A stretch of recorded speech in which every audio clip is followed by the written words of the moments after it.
મનોહરભાઈ, આ તમારો મુદ્દો બહુ ગંભીર છે.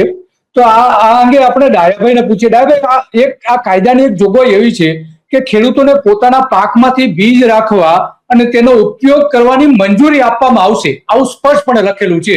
તો એનો મતલબ શું સમજવું આપણે? કારણ કે બીજું આગળનું વાક્યમાં એવું છે કે તેમને નોંધણી કરાવવાની જરૂર રહેશે નહીં, આવું સ્પષ્ટપણે લખેલું છે. તો આપણે એનો મતલબ શું કાઢી શકીએ ડાયાભાઈ?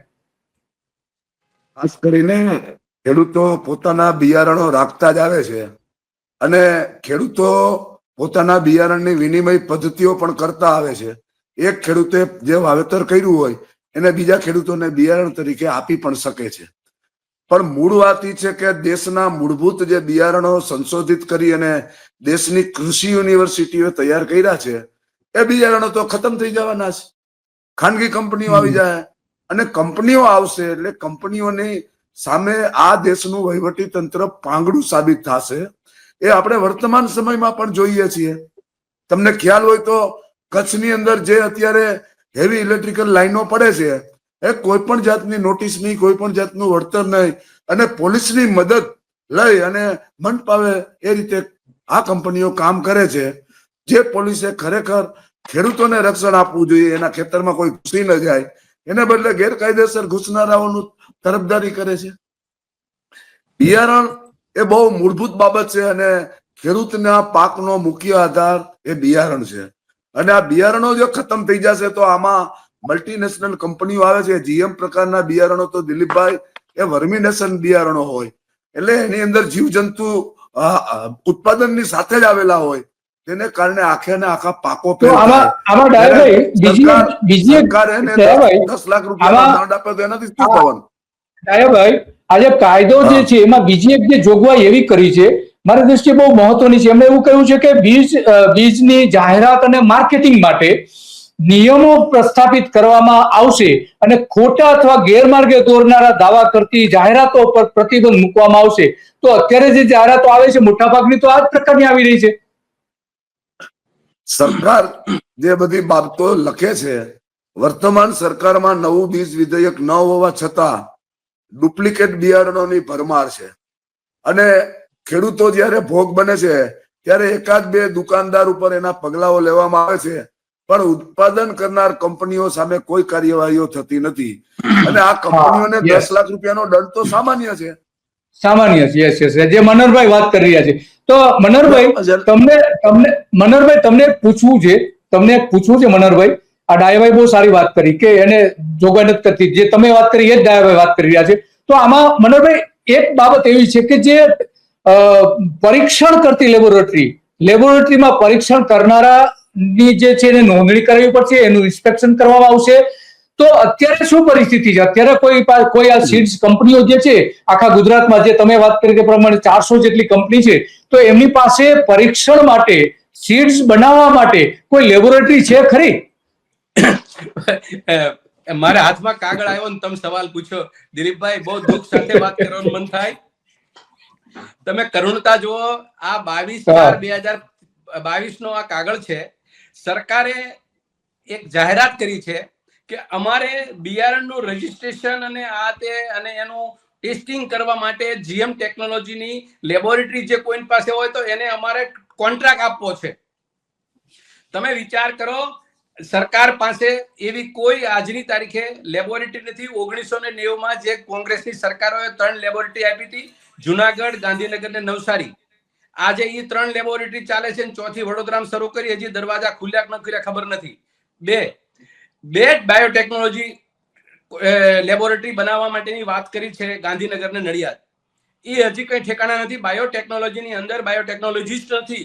આજની તારીખે સરકાર પાસે બાયોટેકનોલોજીસ્ટ નથી. આ તમે જ્યારે મારી વાત સાંભળો છો ત્યારની વાત કરું છું. નંબર 2 કે 102 સીડ ફાર્મ હતા, 102 સીડ ફાર્મ અને 182 ટીસીડી ફાર્મ. આમાંથી 90% ફાર્મ વેચી માર્યા. આ બિયારણના સંપર્કમાં રહી અને બિયારણનું ઉત્પાદન થતું હતું. ખેડૂતો ત્યાં જોવા જતા હતા, એનો પાક જોવે, ડેમોન્સ્ટ્રેશન જોવે અને ખેડૂતો ખરીદે. એ ફાર્મ એક તાલુકામાં એક ફાર્મ હતું. એવા 182 ફાર્મ અને સીડ ફાર્મ 102 હતા. એ તમામ 90%, લગભગ 90% બધા વેચાઈ ગયા. 100% બોલું તો એમાં ખોટી વાત નથી. એનાથી હા, આગળ આ વાત સાથે હું સહમત થાઉં છું મનોહરભાઈ. આપણી જે ટાટા નેનો કંપની જે ઊભી છે એ મૂળ તો બેઝિકલી સીડ્સ ફાર્મ હતું.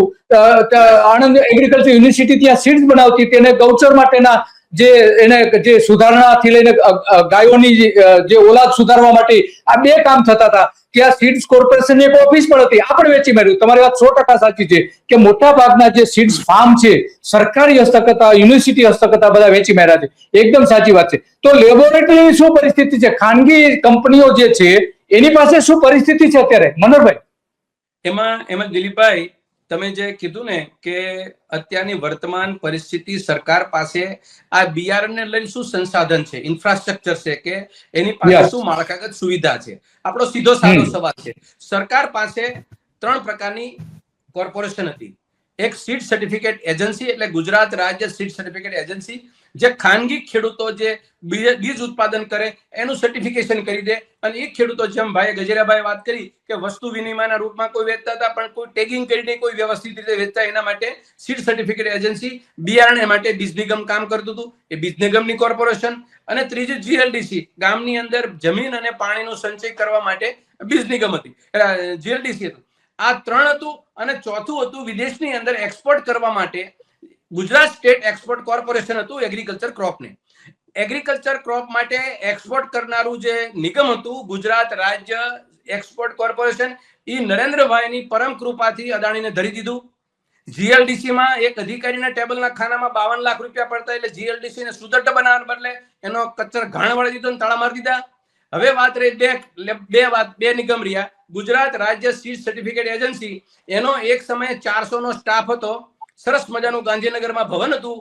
આજે ક્યાં ચાલે છે, દુઃખ સાથે કહેવાનું મન થાય. શ્યામલ 4 રસ્તા ઉપર એક નાનો એવો બંગલો છે, 4 રસ્તા ઉપર. એની અંદર 3 નો સ્ટાફ છે, એમાં એક ટેકનિકલ છે, બાકીના નોન ટેકનિકલ છે. આ રિયાલિટી ગુજરાત રાજ્યની બોલું છું. અને બિયારણની અંદર બીજ નિગમ જે છે, જે બુરા બીની, જે સૌ ગુજરાતના ખેડૂતોને આશાસ્પદ અને ભરોસાપાત્ર અને ઉમદા દામે, સસ્તા દામે આ ખેડૂતોને બિયારણ આપતી હતી. એ સંસ્થાનો કચ્ચર ઘાણ વાળા મરણ પથારીએ છે. એનો સ્ટાફ અત્યારે 39 જણાનો છે 400 માંથી.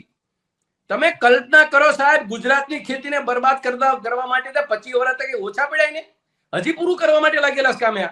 આમાં એક પણ વસ્તુ બાબતમાં ખેડૂતોની સામે તો મનોહરભાઈ, આ સરકાર પાસે જે જબરજસ્ત ઇન્ફ્રાસ્ટ્રક્ચર હતું બીજ સુધારણા માટેનું, બહુ સરસ હતું અને ઓલમોસ્ટ ખતમ કરી નાખ્યું છે તમે જે કહી રહ્યા છો એ પ્રમાણે. તો ખાનગી કંપનીઓ પાસે આવી લેબોરેટરી તો હશે ને? કેડિલા જેવા જે અત્યારે બનાવી રહ્યા છે, ખાસ કરીને નેનો ટેકનોલોજી આધારિત જે બનાવે છે કેડિલા પોતે, તો આવી કોઈ લેબોરેટરી ખરી ગુજરાતમાં કે જે સીડ્સનું સંશોધન કરી શકે? દિલીપભાઈ, તમારો સવાલ છે ને એ અતિ મહત્વનો છે.